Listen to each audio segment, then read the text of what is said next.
throughout my travels, I've been doing this for 25 years, folks. And it seems like the last 3 to 4 years, as my advisors get older, they're transitioning in this topic of passing the torch and bringing on your kids and bringing on an additional advisor. And how do I pass my clients to that advisor without almost being a slap in the face to your clients that have been there for 10, 15, 20, 25 years with you? That's probably the most difficult thing to do. And what Erin's going to do today is share some insights of how she did it. How did she run $1 billion practice and have 15 to 18 employees working for her? Erin, you're going to talk about how you made that transition today. So that's what this talk is about, folks. How do I bring on my daughter, my son, my nephew, my niece?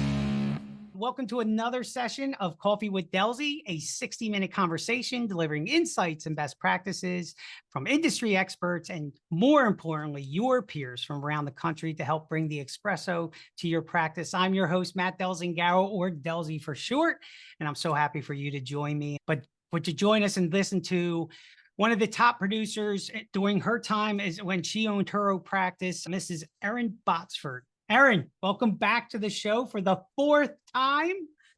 My gosh, I never thought I'd have a speaker for 4 times, but to be honest with you, Erin, the stuff that you're sharing and the variety of content that you've been able to share with my advisors has just been the feedback, the responses that I'm getting back from my advisors is like, Delzi, keep doing it. If you can have her back 10 times, I would sit there and listen to her. So the stuff that Erin's delivering to us through these little interviews has been tremendous.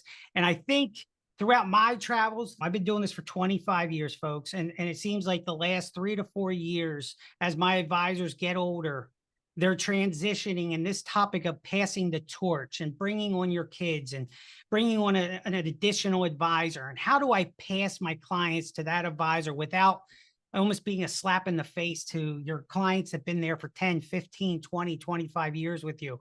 That's probably the most difficult thing to do. And what Erin's going to do today is share some insights of how she did it. How did she run $1 billion practice and have 15 to 18 employees working for her? And she was basically meeting with them maybe once or twice. Erin, you're going to talk about how you made that transition today. So that's what this talk is about, folks. How do I bring on my daughter, my son, my nephew, my niece? I've seen every mix max of relationships, my neighbor, my retired friend. Like, it's unbelievable how the beauty of this business is that you can bring in almost anybody, right? And if they can talk to people and be relatable and empathetic, anyone can really do this job, which is wonderful about this industry. So, Erin, for those who are new on the call, why don't you do this? Why don't you give us a little bit about your backstory, how you ended up in the industry so that everyone's familiar. We could do this as quick as possible and get through that so that everyone knows where you're coming from and how you ended up here. Yeah, I was probably the least likely person to ever succeed in this business. I did come from a life of poverty. My dad died when I was 11, left my mom with 6 kids and no money. I married my high school sweetheart. He was a fighter pilot. And we were living in Germany, and we came back from Germany to the States. And I literally went into a stock brokerage firm looking for a job as a secretary. And the guy there said, "Hey, honey, I'm going to make you a stockbroker." And I was like, I never heard of a stock or bond, didn't know what a mutual fund was, but I was like, okay. But I had some personal tragedies. I was in a terrible car accident when I was 16. And my family was one of those families that got sued for everything that we were worth. The good news was we weren't worth very much. I had a lot of personal tragedy growing up. And so the idea of, and money was not even anything, I could barely spell the word money because we didn't have any. So thinking that I was going to be successful in the world of money is almost laughable when you think about it. But all the things that happened to me, Delzi, in my life made me a great advisor. As Delzi, when I would talk to prospects, I always sold from the risk side of the balance sheet. most of my competitors would sell from the asset management side of the balance sheet. I realized in my personal life, a lot of things can happen that can just change the entire trajectory of your life. Like when your dad dies and leaves your money with your mother penniless, a little life insurance would have gone a long way there. And being in a car accident, you better, if you have any wealth at all, you better make sure you have some umbrella liability coverage to cover a potential lawsuit, which of course my family didn't have anything like that. I went through a lot of stuff that made me pretty resilient, and what didn't kill me made me stronger, kind of thing. Even though I walked into an office looking for a job as a secretary and he said, I'm gonna make you a stockbroker, I guess maybe naivete ruled the day, and I didn't know what I didn't know, and I just kept after it, right? Failure was not an option, and so I just kept doing what I needed to do. Is that enough of the backstory? Yeah, absolutely. Look, I always look at travesty as the biggest builder of character, and going through the life experiences is ultimately going to, there's a reason why you went through that, right? To ultimately be in the position that you were, running $1 billion practice, helping, let's say, 400 households of high net worth. And that was your calling. So today's call, we're going to talk about your ultimate goal was to sell the practice, right? To pass it on and get top dollar for that. So I guess, why don't we start there? What is the number one thing to increase the value of an advisor's practice or firm? What is it? What is it up front? And let me back up a little bit, Delzi, because you and I have done this a couple of times. We know each other pretty well. I feel like I can go off into a slightly different direction. That is, for the first 10 years, my goal was not to build a practice I could sell. My first 10 years was to feed my family, right? It was struggle. It was all of those things.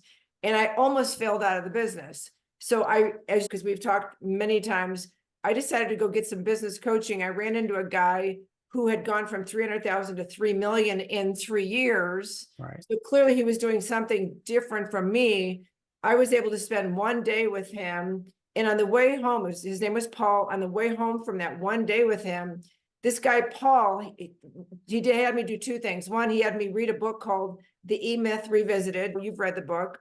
Yeah. And that really opened my eyes to the whole purpose of a business. But the purpose of a business is to create something of value and sell it one day or pass it on to your heirs or whatever. But so it wasn't until that day that I said, okay, and he also had me write out all my goals. Up until that point, Delzi, I'd never written out a goal. That wasn't something that we did in the projects. We didn't write, our goal was to eat that day. So I wrote out my goals and I said, someday I want to have 2 offices. I want to have 7 conference rooms filled with clients of my firm, and I'm not in any one of them. And mostly, Delzi, I wrote those goals because that's what I saw Paul had done up to that point. So that's as much as I could see.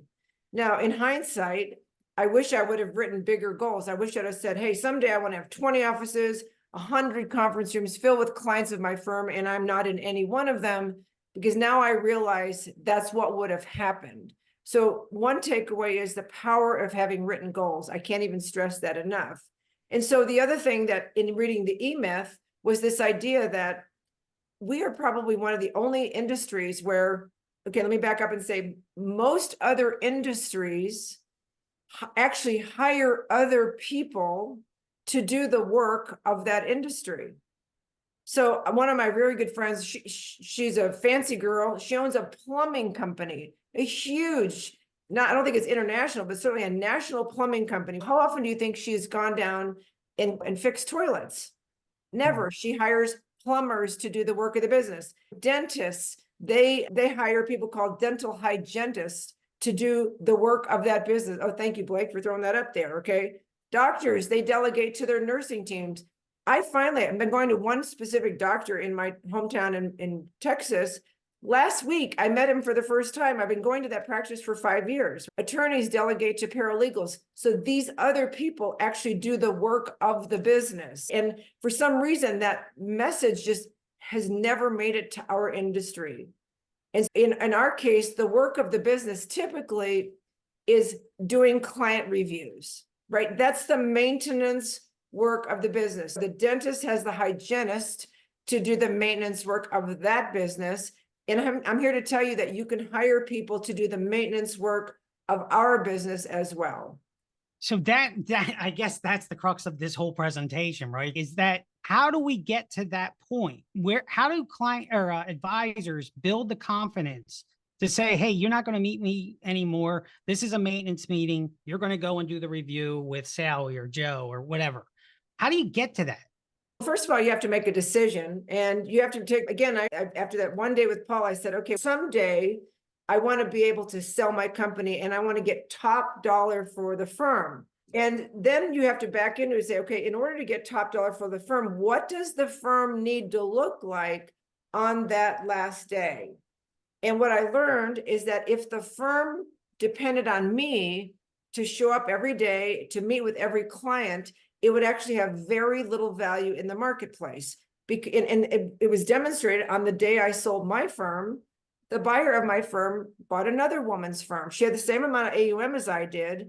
She actually had quite a number of employees, but she ended up getting 25 cents on the dollar compared to me because the business was too dependent on her. Okay, so when you realize we go out and we invest our money, when we invest clients' money, it's like, good luck with that. The best investment you could ever make in your life is investing in this business that you already have, right? So when I spent the one day with Paul, what was interesting was Paul shared with me that he had gotten in 3 years' time. In 3 years' time, he had gone from being just like me, meeting with every single client, to now going out. His primary job was hunting for his ideal prospect, selling the philosophy of his firm, and then turning every new prospect that now is a client over to a licensed member of his team. So I didn't make this up myself. I just went home and said, okay, if he can do it, he looks a lot like you, Delzi. Geez, if he can do it, I can too. So I really, for me, I just had to, it's like that Roger Bannister thing. I had to see that it could be done. And in reality, it wasn't hard at all. And so the really cool thing is now I've trained 1,400 advisors and they're doing it too. So I can get into the nuts and bolts, but I don't want it to be a monologue. No, I think that's what the advisors are looking for. They're looking for little, this is what I run into. I walk into my offices, let's just say it's a father-son team, and the son's been there a number of years, and they're just like, my dad won't release control. I'm still just doing administration work. And again, that might be the role that you want to build through all the processes, and then you move on to being the advisor. But it just seems like there is no magic bullet, because I've asked every speaker of mine, what is the magic bullet of pulling and bringing in my kids to or whoever, a new employee, to step in and become that support advisor, if you will. Feel free to get on your soapbox and walk us through what's the process. Okay, here's the process. I'm telling you, I hear it every stinking day in my really meeting. Okay, that makes me feel bad because it's not that hard. So the process is, I believe you have to start with at least 2 people. And my preference is that the first person actually is not licensed. So the first person is the receptionist, the assistant, the person who greets your customers. It's your office, the one who makes your appointments schedule. Maybe they help you if you're doing seminars. They do everything but meet alone with clients. And so it's the second person that really makes a difference. Yeah, phone calls, appointments, meeting notes. That person is the front person so that you're in the back meeting with clients. And most advisors have at least gotten to this person, at least with a virtual assistant or something. It's number 2. The second employee is the one that can really make the biggest difference. And so as you can see on the screen, this person will eventually be licensed. Now, Delzi, I like to get my people right out of college. Okay. I could get them cheap. I can get them when they're hungry, and I could train them the way I wanted them to be trained. I didn't want them coming in with preconceived notions. So most of mine came in at 22, 23 years old.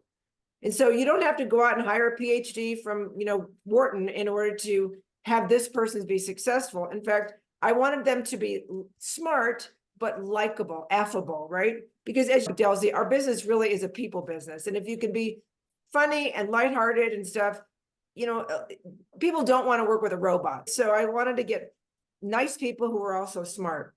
This person, when you have them from day one, they're going to be you already know this is the person who you are hoping is likely the one to someday replace you in the room. Okay, so from day one, all they do is they sit in on every single meeting that you have.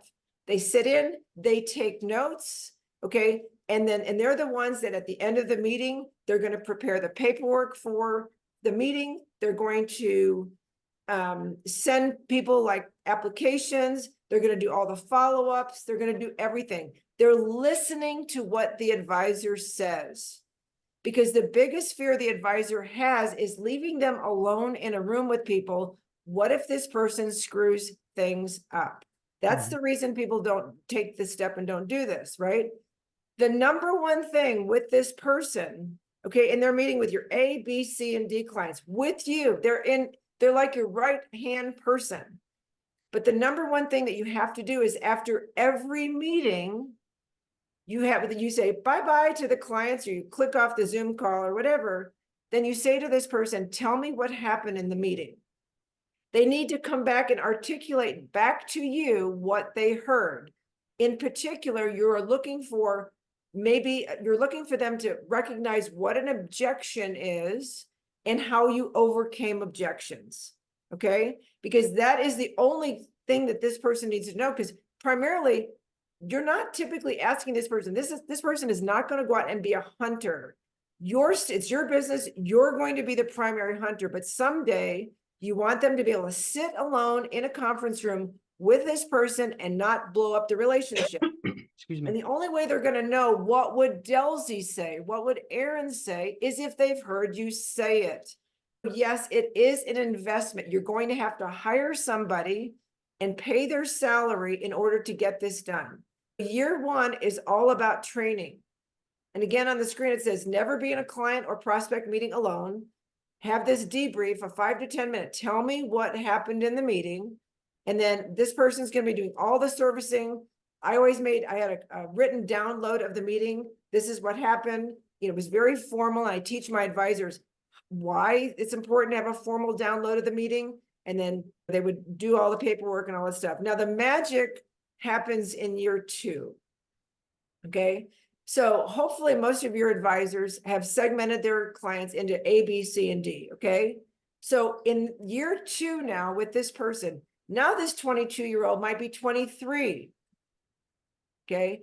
But your clients have seen him or her in every single meeting. And they're like, hey, Kyle, how's it going? How are your kids? Because you want to start during that, even that first year, you want to start bringing that person into the conversation.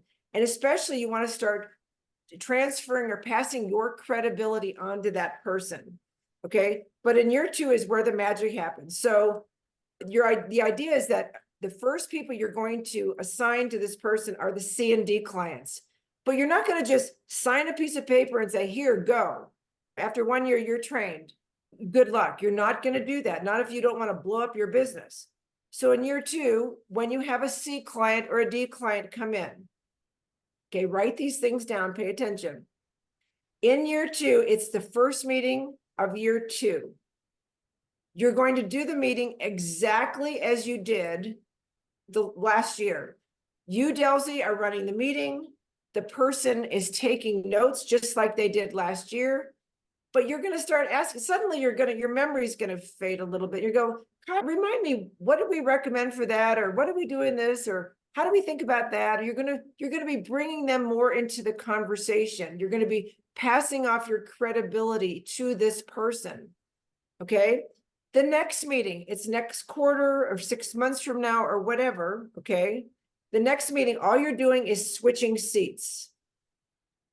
And now I'm calling this person Kyle. Kyle is going to run the meeting. Again, this is with your C and D clients.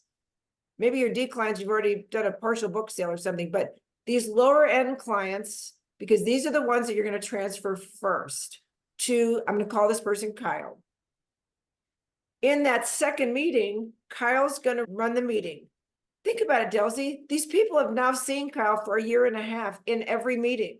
They know him, they know his wife, they know names of his kids, they know he's super competent because he sent back paperwork. They have no problem whatsoever in fact, they're proud of Kyle. Kyle's going to run this meeting. And you're going to sit there like this on the side, and you're not going to say a word.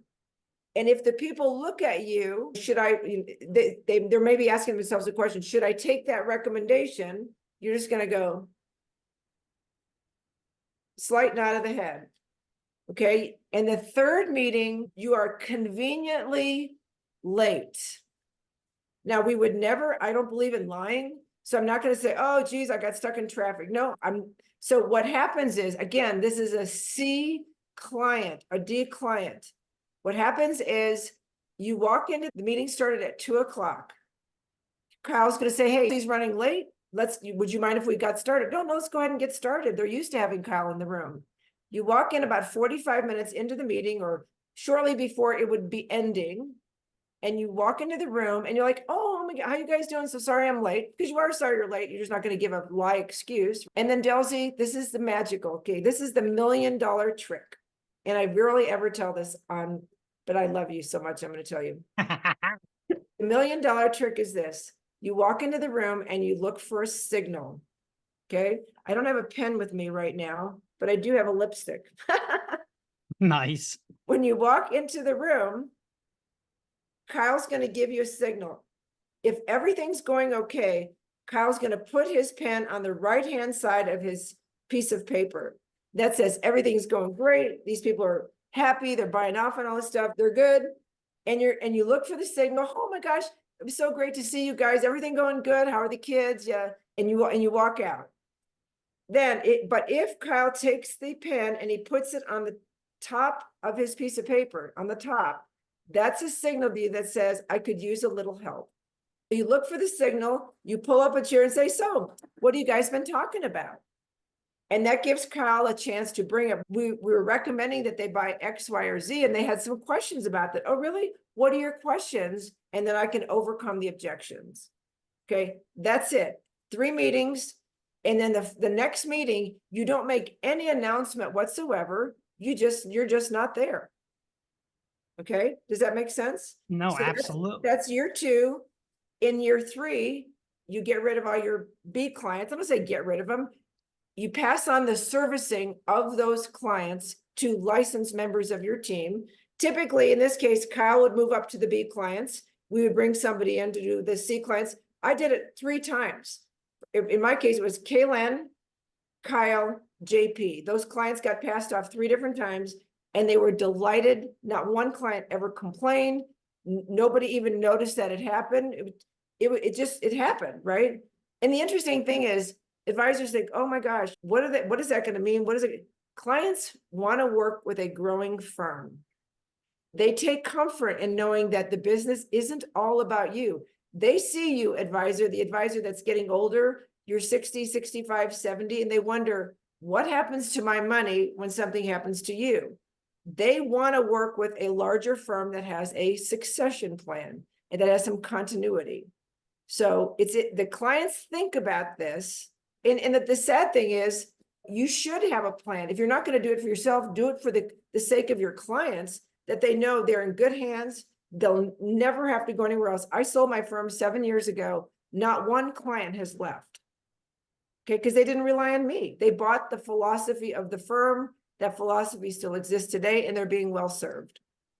So the only thing we have 3 questions that came in. I don't know if you can see them, but I just keep thinking, my gosh, 2 years of both myself and my new advisor, if you will, are going to be in the same meeting every time. It's like redundancy, right? So how do you get over that? One, how do you afford it? Because you're both in the same meeting, so you're not taking advantage of both of you doing work, right?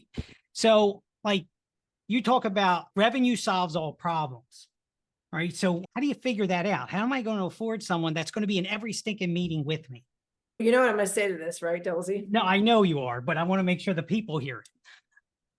Okay, so we have to back up a little bit.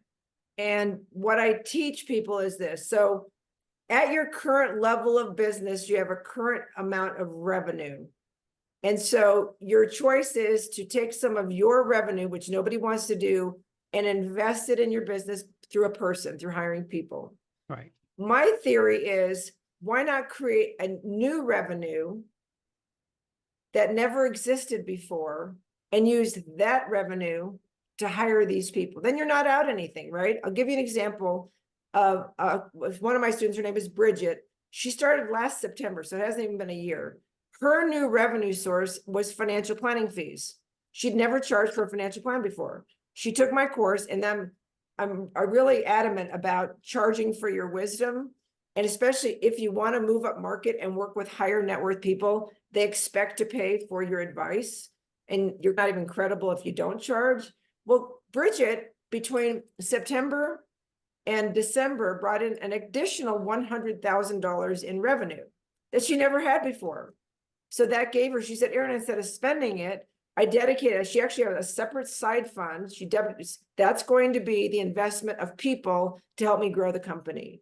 So the revenue might be, maybe I like the revenue coming from multiple sources. Like one, I love the revenue coming from going up market. And that may be, instead of taking on $500,000 clients, you set your minimum to $750,000 or $1 million.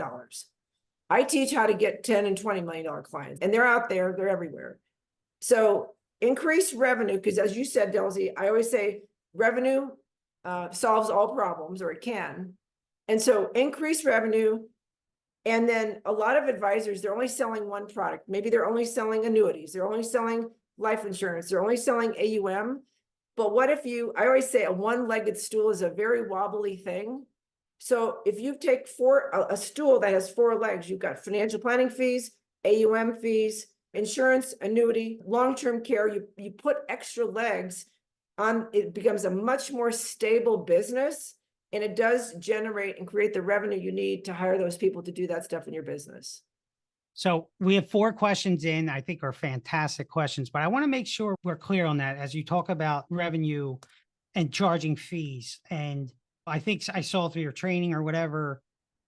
Can you talk about, okay, I don't charge fees, which are probably 90% of my advisors do not charge a planning fee because they feel like, hey, I'm going to get paid a commission or I'm going to get AUM, whatever. So they don't charge a planning fee, which you believe is a big mistake, right?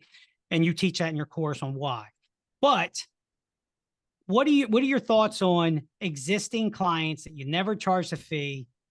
Do you start charging them a planning fee? No, you do not change the rules. You do not change the rules on existing clients. And let me tell you, let me explain the whole fee thing, because I'm surprised that 90% of your clients don't charge fees, but I shouldn't be surprised. Okay. I believe that there's 2 sides to our business. One is the asset management, the product side, and one is the risk side. I don't think you should charge a fee if all you're doing is selling them a product. But I teach advisors the skill set to start talking about the risk side of the balance sheet. And I teach them, Delzi, we're using this new paradigm. It's not really new. We've been doing it for a couple of years, but so we talk about their estate planning. Do they leave the money outright or graduate to their kids? How does the money go to their children? We talk about how much umbrella liability insurance do they have on their automobiles? Oh, do they have teenage drivers driving cars in their names? What happens if that teenage driver hits a plastic surgeon and now they're being sued for $25 million? How much umbrella liability insurance do you have? And oh, you have a second home in a different state. You have a second home in Colorado. How is that home titled? Do you realize that if something happens in that home, they're going to sue you for not only the value of that home, but everything else in your personal name? There's 20 to 25 different areas that you can talk about on the risk side. And that is that creates the value and why people will pay you. And I'll give you an example. I'm sitting in my home today. I just got here last night in Park City, Utah. I split my time between Dallas, Texas, and Park City. I have a property manager. When I'm not here at this home, I've got a guy named Harry, and he comes and he flushes all the toilets once a week, and he looks around the perimeter. And last November, before ski season, Harry called me, he goes, Erin, he goes, you got a leaky toilet downstairs in your basement. And if we don't get that fixed, you could have a flood in your basement. I'm like, oh my gosh, that would be a problem, calamitous. He said, you also, some of the heat tape on your roof isn't working. If we have a big snowfall, your roof could collapse. That would be really bad too, Delzi. So the thing about it is that's what we do. That's what I teach advisors how to do, is be a property manager for their clients, for the risk side. And they don't need to know how to solve all the problems. Like Harry did not get out tools and fix my toilet. He hired somebody else to fix my toilet. He also didn't get on my roof to fix the heat tape. He hired somebody to do that. So I position, my firm is positioned, this is what I teach, to be the financial directors of your client's life. It's if you think of a concierge service. And so you're going to identify potential problems that could wreak havoc on their financial life, because most advisors are over here and they're just, they're talking about their investments and their retirement plan. What happens if they get a horrific lawsuit because somebody hurt themselves on their property? Oops, I never thought to ask if they had umbrella liability insurance on that property. Oops, I'm sorry. So my thing is, we get paid the fee, the financial planning fee is to help them avoid calamity on the risk side of the balance sheet. And let me tell you, when you point out some of the potential pitfalls on that side, people are like, okay, what's it going to take to get that fixed? I'll give you an example of that too. One of my students, his name is Dustin, and he'd never charged a financial planning fee. Been in the business 15 years. And he told me that, he said 5 weeks into my program, this was last year, he said he had a chance to get in front of a $40 million business owner. And he goes, Erin, before taking your course, I would have even taken the appointment. I don't know what to do with a business owner. I don't know what their issues are. But he said, I stayed home all weekend. I listened. We call it my secret sauce, which is all these things that can happen to impact somebody's life. He goes, I went in there, I just went bang, and I talked to this guy about all these potential weaknesses on the risk side of his balance sheet. He goes, the guy was like sweating. The guy goes, okay, what's it going to take care of all this? And what the guy was asking him was, how much is your financial planning fee? And Dustin said, Erin, I could hear your voice channeling through my head, because I always say, you're in front of a $40 million prospect. You say the biggest number that can come out of your mouth. And he said, my annual financial planning fee is $44,500. The guy goes, done. Okay. A $40 million guy doesn't want to lose $40 million. That's the other thing, Delzi, a lot of advisors don't realize. As you go up, the higher net worth people, they don't need you to help make them money. They've already made their money. They need you to help protect from catastrophe because they were ill-prepared in the titling of an asset, some kind of an insurance issue. Their estate plan was all screwed up, all kinds of things. And that's the area that's worth a lot of money. Let me go back to these questions because they're really good ones. You can answer them as quickly as you want. But first question is, do you think that before delegating the technician, quote unquote, work to a team, an advisor should understand that work, or that they will ultimately be delegating? In other words, should the advisor be able to do the work they're delegating if they needed to? That is so easy for me to answer. My entire business ran on Excel, and I can't even spell the word. Okay, there's So, your no, answer. you do not need to be the technician in order to have a business. My business ran on Excel. We used eMoney. I never put my fingers on a keyboard of eMoney. I've never created a financial plan myself. Okay. So I think you answered this question, but I just want to make sure everyone's clear on it. What is the formula that you bring new people on? Do you have it to be, are they to be licensed first, or is it a draw and they're getting licensed with you? I have a really great compensation model that I give to my students. I try and get them the lowest base salary possible. And let's say you've got a $60,000 person that says, in order for me to work for you all in, I got to make 60 grand. I would try and get their base salary to be like $40,000. And then I give advisors an exact formula on how to make up that other $20,000 in quarterly bonuses. And there's 2 different elements. So they get paid. And this was everybody from the receptionist to my lead advisors to the person who ran my company, right?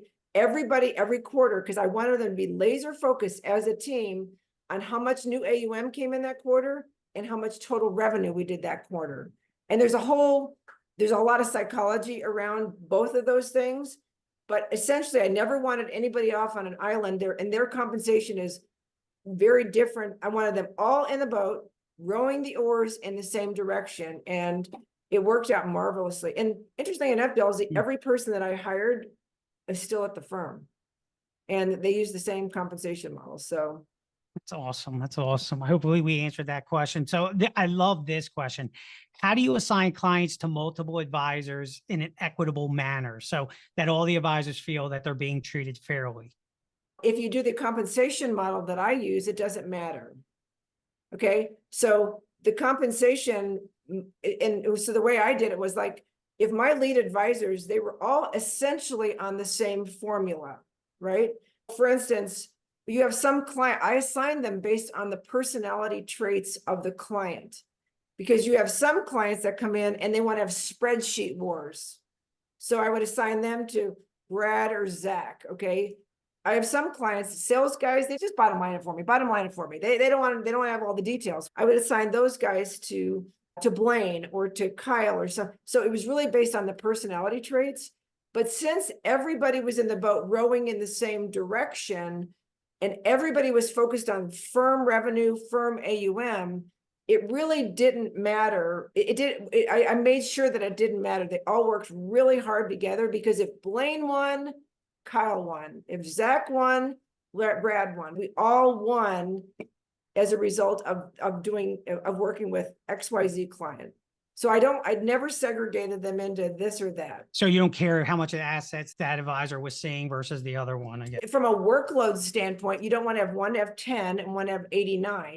And so it was my C clients, for instance, I had an advisor. At one point, I gave him all the C and D clients. There's probably 280 of them, right? He met with them once a year. There was very little work to be done on that. But they represented 25% of my revenue or something. That's so a lot of clients, not a lot of in-person meetings, but bring in significant revenue. I might have my top A+ clients. I might have an advisor who only has 50 of those. And it's because they need to be handled with kit gloves and every need. They have an A+ client. So you wouldn't do the opposite. You wouldn't have the A+ clients one of 289, right? So it really depends on the service model, the service level that you want the advisor to be able to give to that client. So walk me through the timeline of a new employee that you want to ultimately become an advisor, right? Are they starting as an administrative assistant? Are they starting as a sales rep or you call them client service associate? Like, where do they start and how do you move them up that chain? It depended over time because realistically, Delzi, I might think this guy was going to be a great advisor, but it turns out he was such a technician. We ended up putting him in our financial planning department because all he wanted to do was create financial plans. Within the first 6 months, even though I might have an idea, I really want this guy to be a lead advisor or whatever, that might not have been the skill set that he was demonstrating. But in a perfect world, again, I would get him out of college and I would have them sitting in on meetings. It started off with me. Eventually they would sit in on meetings because what they would do is they'd come in and I had 2 different levels. One was relationship manager, and then they could move up to lead advisor. So anyway, the relationship manager, I for the last 5 or 8 years, I didn't even come into the office. I only came in if there was a very large prospect. So I had a lot of lead advisors. I always had 7 conference rooms filled with clients in my firm. Those clients were being served by a lead advisor, and that lead advisor was backed up by a relationship manager. There was always 2 people in that room for the same reason. Eventually, every lead advisor started off as a relationship manager. So that was how I grew the firm. It started off with me and one person. Then she had people under her, and she moved up and somebody else came under her. And I think it maybe there's a better way to do it, Delzi, but in my control freak nature, I had to know that this person was trained. The first person was trained by me, and she was 20 right out of college when I got her. And then I knew she was going to train the next person to say the exact same words. And then I knew that person was going to train the next person to say the exact same words. And that way the messaging in my firm was always going to stay. There was a lot of continuity to the messaging. Maybe it took more time. Maybe I could have hired 14 people in at one time and somehow magically trained them all. But in my case, that's the way we did it. But is that relationship manager the power planner as well? Could be very much. Yeah. When you're small and everybody has to do everything. The luxury is when you get big enough and you're making enough money that you could hire the next person and you really need a dedicated paraplanner. But at first, you got to do some stuff. They got to do some stuff. It's got to get done. And then you get big enough and you realize when the wheels start falling off, you got to hire somebody else. And I always hired early because I didn't want the wheels to fall off. Because I figured it was going to take, if I brought you in the door today, Delzi, it would be 6 months before you were any use to me. It's training. Before you could really, you knew the clients, you knew the process, you knew the systems, all that stuff. So that first 6 months, is it just learning the systems and It's all learning that, everything. It's the it's CRM and learning your everything? broker dealers, and learning paperwork. It's learning, but you're going to learn hands-on. You're going to learn by watching and doing. Another thing that every single person that came in had to, okay, eventually we got a systems and process manual. Most advisors don't start off with a systems and process manual. What I do in my courses, I just give them mine. Here's mine. Now you cut and paste, morph it to how you do business, right? What your broker dealer requires. You need to start off with something. And the reason you need a systems and process manual is if you have these people and they're really good, what happens if one of them goes out? Okay, I had that happen to me. I didn't have a systems and process manual. I was in business about maybe 10 years or so. And oh man, we were rocking and rolling. And my assistant, her husband got brain cancer. She was home with him as he died. He didn't recuperate. She was home for 5 months. I paid her the entire time. And so I said, hey, would you mind? It left me in a complete shambles, right? Because I didn't have systems and processes. So what I did was I hired a college kid. This kid had graduated from college. He hadn't gotten a job yet. I said, hey, will you come in? And I asked this girl, I said, I'm paying you. And she was sitting by his bed while he was dying. And I said, I want to just ask you questions. Okay. And I need you to write out, how do we know whose birthday it is? How do we order birthday cards? How do we send a birthday card? Where do we get the stamps? Where do we get the envelopes? How, what are the words that we say? Da, da, da. So while he was dying, she was so happy to have something to do. So she would type up the system. All it is asking questions. How do we do X? So she would send it to this kid, Andy. If he could do it, then I had a system. And unfortunately, that's the way mine got done, which is not ideal. So that's why I give my systems to every advisor and say, make it your own. You might say, step one, we don't do it this way, but we do it that way. Make it your own, because the other thing, if you don't have systems and processes, somebody can come up and say, I want to raise, right? They can put a gun to your head. You don't want that issue too. So another thing that every person that came in, their quarter in the first year, the bonuses were different for first year people. That I was still just trying them out, but their bonuses were based on things like having wholesaler meetings with Delzi and learning from wholesalers, or sitting in on this meeting or that meeting, or they all had to update the systems and process manual. That's how I kept it current to however my broker dealer changed things or whatever. Their quarterly bonus for the first year was in good part based on updating that systems and process manual to make sure we still did everything the same way. So I love this question. There's two more questions. One is do you make an announcement when you're bringing on a power planner or a new advisor? No. Or do it just naturally comes that they show up in the meeting? And no, because what if they leave 3 months from now? Loser. No, you don't do that. No. okay. I love that answer, by the way. Matt, thank you for this question. He said, did you recruit during COVID and do this remotely? You were obviously done by then, but he asked because his practice is national and love to build nationally, but in a remote fashion. I guess you can It's do all this. exactly. I have a company now. We're all remote. It's exactly the same thing.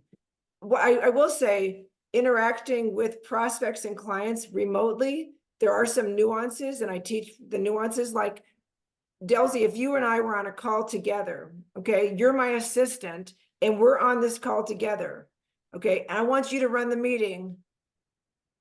So I'm going to sit back here. Do you notice the nuance of who's running the meeting? Mm-hmm. I'm just back here waiting. So there are nuances in prospecting and running a meeting when you're virtual. Okay. Get that? It's a great answer. It's a great answer. You're not in the same room.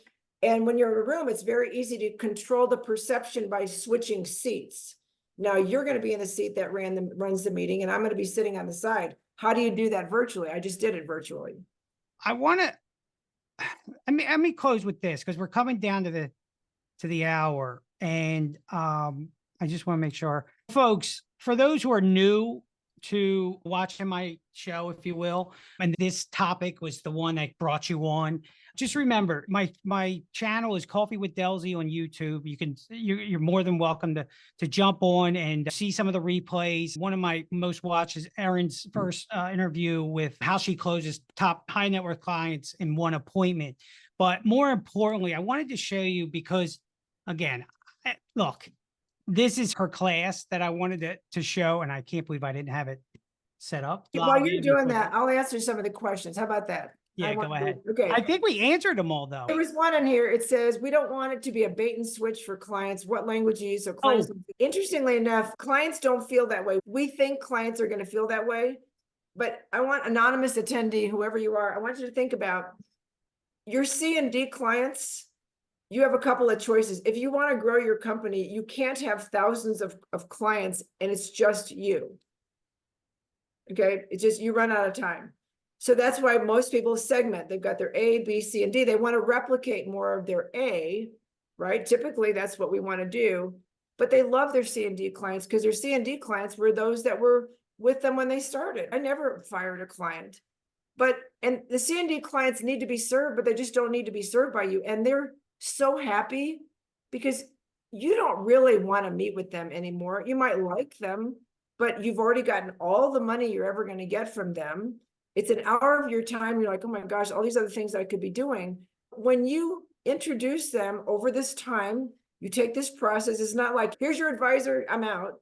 It's a very gradual 18-month process. They're so thrilled that somebody actually does want to be in that room, because for your advisors that are 22 years old and they're meeting with a client who has $500,000, that's a good experience for them. And they're going to be so into it.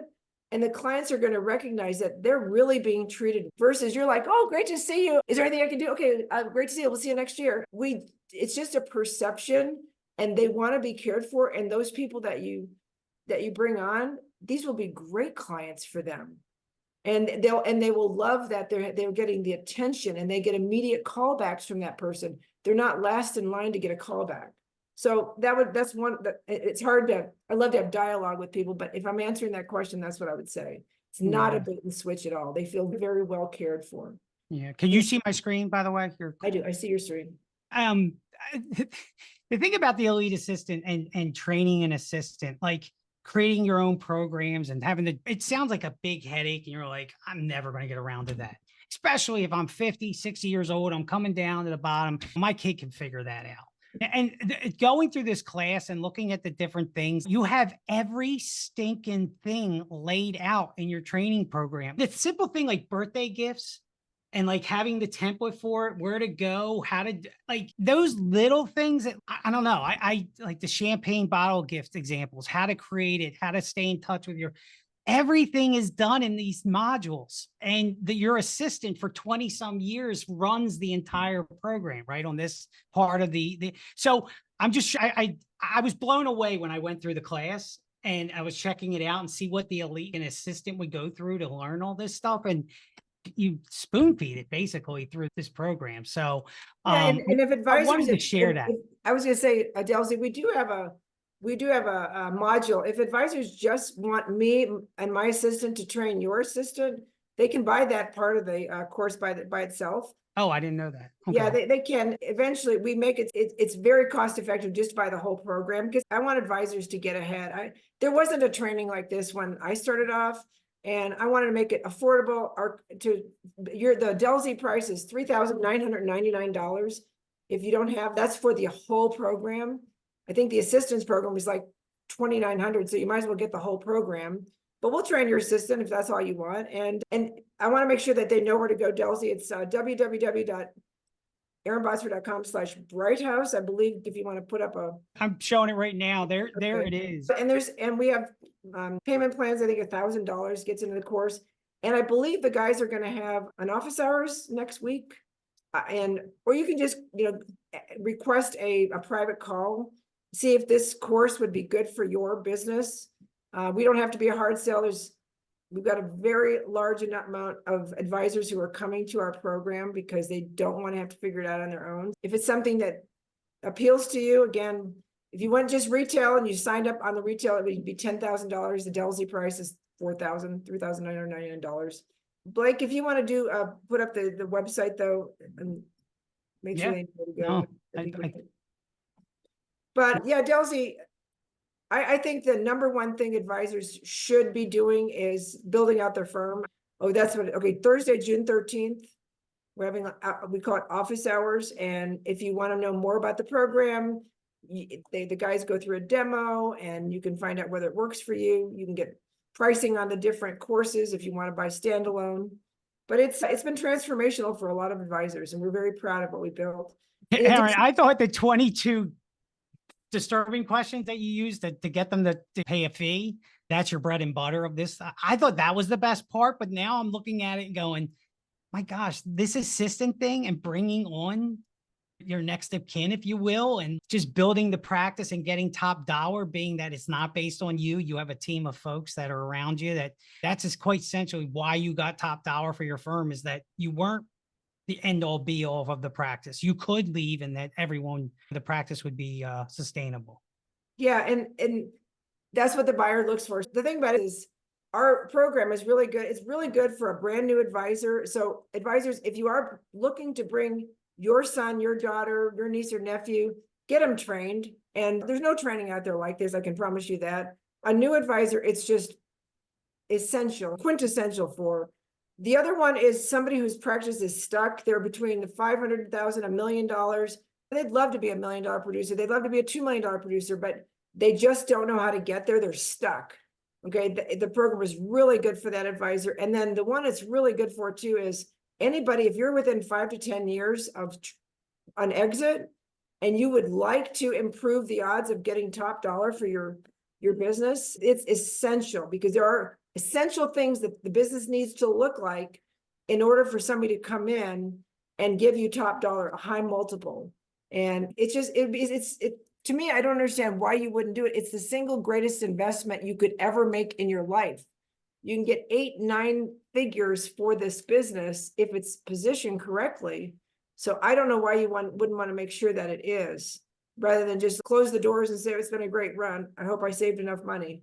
So folks, I can't thank you guys enough for your time. Erin, I think that's going to be the time that we're going to probably Well, that's stick good. to. And anybody that's listening to this call or a replay, most of what I learned about sales came from a wholesaler. And Delzi just invested. He paid me to be here today, and he invested in your company. Now you take Delzi out to lunch and you pick his brain. Okay. The law of reciprocity. I teach the law of reciprocity. When somebody gives you something, you really ought to thank them and give them something back. Delzi gave not only this training, but he's got a lot of training on his platform. You need to thank Delzi and buy him lunch. We'll say adieu.